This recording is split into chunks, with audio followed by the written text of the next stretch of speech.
Assalamualaikum warahmatullahi wabarakatuh. Perkenalkan, nama saya Muhammad Isrul dari kelas pendidikan biologi B, jurusan biologi Fakultas Matematika dan Ilmu Pengetahuan Alam Universitas Negeri Makassar. Adapun video ini saya buat untuk mempresentasikan jawaban dari ulangan tengah semester mata kuliah pendidikan kewarganegaraan yang diampu oleh Ayahanda Dr. Muhammad Akbal MHum.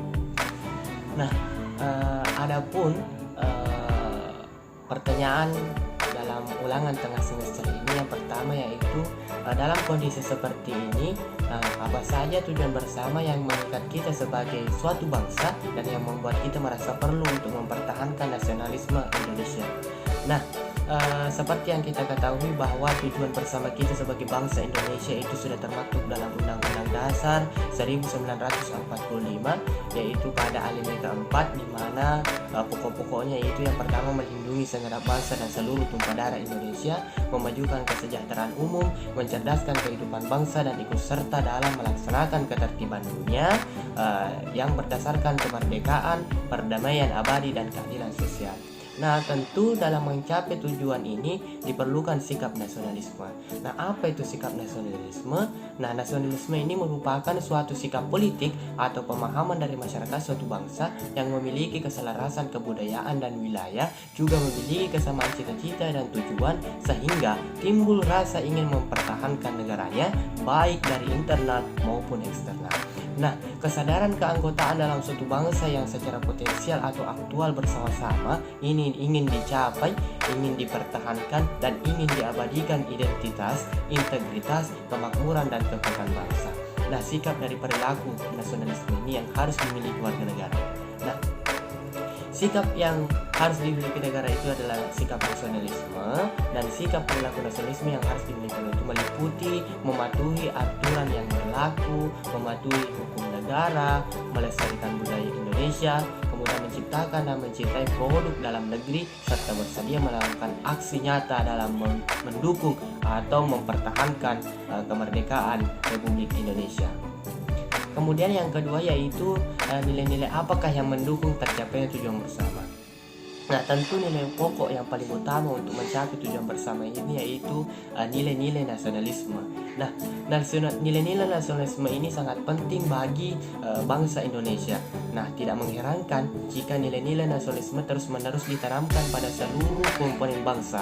Nilai-nilai nasionalisme yang perlu ditanamkan antara lain cinta tanah air, rela berkorban, bangga pada budaya yang beragam, menghargai jasa pahlawan, serta mengutamakan kepentingan umum daripada kepentingan pribadi.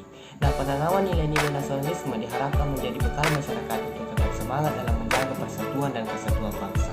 Nah, nilai-nilai nasionalisme ini dapat ditimbulkan melalui proses belajar mengajar di sekolah, yang berjenjang mulai dari pendidikan anak usia dini sampai dengan perguruan tinggi seperti saat sekarang ini. Nah, kemudian yang ketiga yaitu bagaimana formula nasionalisme yang relevan dalam konteks transnasionalisme dan kewarganegaraan global. Nah, sebelum kita lanjut, seperti yang harus kita ketahui bahwa transnasionalisme adalah fenomena sosial dan agenda penelitian ilmiah yang muncul karena manusia semakin sering terhubung dan perbatasan ekonomi dan sosial antar negara semakin kabur. Nah, transnasionalisme ini sebagai konsep, teori dan pengalaman telah memperkaya literatur ilmu sosial. Nah, perhatiannya transnasionalisme merujuk kepada peningkatan integrasi, fungsi, proses yang bersifat lintas batas atau lintas hubungan individu, kelompok, lembaga, dan mobilisasi di luar batas negara. Lalu formula nasionalisme pada kewarganegaraan global. Warga dunia adalah orang-orang yang menyadari akan perannya untuk dunia. Mereka yang tergerak oleh ketidakadilan sosial yang terjadi, mereka yang aktif dalam berkontribusi untuk masyarakat, baik masyarakat lokal Indonesia maupun masyarakat dunia secara umumnya.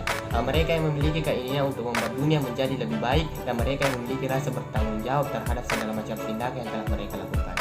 Nah, kemudian yang keempat yaitu bagaimana memahami berbagai perubahan dan evolusi makna nasionalisme itu sendiri. Yaitu yang pertama yaitu melakukan pendidikan politik dalam rangka meningkatkan kesadaran akan hak dan kewajiban sebagai warga negara dengan penuh tanggung jawab. Kemudian yang kedua yaitu meningkatkan disiplin nasional dan tanggung jawab sosial dalam rangka menumbuhkan sikap mental kesetakawanan sosial, tenggang rasa, dan tanggung jawab. Kemudian yang ketiga yaitu memelihara semangat tekad disiplin dan meningkatkan partisipasi aktif dalam pelaksanaan pembangunan bangsa. Nah, cara lain yang bisa dilakukan dalam menerapkan prinsip nasionalisme adalah dengan cara keteladanan dan pewarisan. Keteladanan dapat diberikan dari berbagai aspek kehidupan dan lingkungan. Contoh kecilnya itu di keluarga, biasanya itu keteladanan berasal dari ayah, ibu, dan maupun orang-orang yang lebih tua dari kita sendiri. Kemudian yang kelima, apakah kebijakan mengadopsi kewarganegaraan ganda atau beberapa kewarganegaraan bisa diterapkan di Indonesia tanpa mengurangi nasionalisme bangsa ini? Jawabannya tentu adalah tidak, karena beberapa masalah yang ada, yakni perbedaan hukum, status kewarganegaraan antara Indonesia dengan negara lain, kesadaran dan pemahaman warga Indonesia, serta ketersediaan data dan dokumen, serta verifikasi status kewarganegaraan. Hal inilah yang membuat hal ini sulit terjadi. Hal-hal tersebut juga menjadi permasalahan kewarganegaraan ganda dalam memilih Indonesia sebagai status kewarganegaraannya. Ini mungkin akan mengancam stabilitas nasional, yaitu. Kemudian yang keenam, apakah elemen-elemen yang mengikuti sebagai suatu bangsa dapat ditimbulkan, dipelihara, diperkuat seiring dinamika kehidupan berbangsa dan bernegara dan bermasyarakat. Tentu seperti yang kita ketahui bahwa elemen-elemen yang mengikuti sebagai satu bangsa itu tentunya yaitu elemen-elemen masyarakat kita yang heterogen, baik secara suku, budaya, agama maupun bahasa, bahkan alamnya pun berbeda-beda. Para pendiri bangsa Indonesia sangat menyadari bahwa kebijakan harus selalu berdasarkan pada prinsip demokrasi yang berbasis kebinekaan. Nah, keberagaman karakteristik suku, bahasa daerah, bangsa dan budaya tidak menjadi penghalang bagi pendiri bangsa untuk menjatuhkan pilihannya pada bentuk negara kesatuan. Nah, lahirlah seperti negara kita, yaitu Negara Kesatuan Republik Indonesia. Nah, bangsa Indonesia membutuhkan kebersamaan dan persatuan dalam menghadapi dinamika masyarakat yang sulit diramal ke depannya. Nah, oleh karena itu, untuk menghadapi itu perlu kesadaran dan komitmen bagi seluruh bangsa untuk menghormati kemajemukan yang ada pada diri bangsa Indonesia dalam upaya mempersatukan bangsa demi tegaknya Negara Kesatuan Republik Indonesia.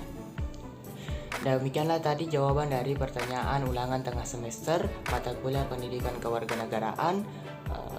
Sekian dari saya.